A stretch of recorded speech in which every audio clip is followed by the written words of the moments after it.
আসসালামু আলাইকুম। সকলকে জানাচ্ছি পবিত্র জুমার শুভেচ্ছা ও মোবারকবাদ।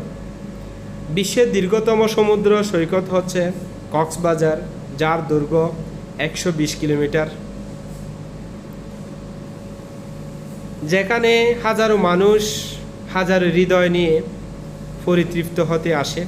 আমি এতক্ষণ ধরে যার কথা বলেছি, আমি এখন আছি কক্সবাজারের রয়্যাল টিউলিপ বিচের পাশে অবস্থিত কক্সবাজার টার্নাপ মেরিন ড্রাইভ সড়কের পাশে অবস্থিত ছোট্ট একটা রেস্টুরেন্ট, যার নাম ওয়েবস রেস্টুরেন্ট।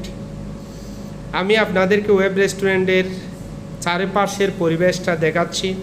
এই ওয়েব রেস্টুরেন্টটা প্রাচীন সম্পন্ন এবং প্রাচীনকালের বিভিন্ন প্লেকার্ড, বিভিন্ন জিনিস এবং নানা রকমের ফুল গাছ, ফল গাছ দ্বারা আবৃত। বলতে গেলে পর্যটকদেরকে আকৃষ্ট করার অন্যতম একটা রেস্টুরেন্ট। ছোট হলে অনেক সুন্দর বসার জায়গা আছে এবং বসে বসে বঙ্গোপসাগরের ঢেউ, কক্সবাজারের ঢেউ অবলোকন করা যাবে। এই ধরনের ছোট বড় অনেক হোটেল মোটেল কক্সবাজার শহরে রয়েছে, যা পর্যটকদেরকে স্বাগতম জানিয়ে পর্যটকদেরকে খাবার পরিবেশনের এবং সেবা দেওয়ার জন্য গড়ে উঠেছে।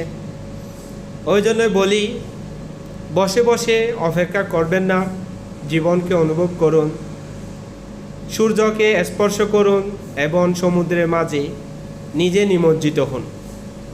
সমুদ্রের অপূর্ব সৌন্দর্যকে উপেক্ষা করার ক্ষমতা কারো নেই, তাই আপনার পরিজনদেরকে নিয়ে কক্সবাজার বেড়াতে আসেন, দেখে যান। সকলকে ধন্যবাদ।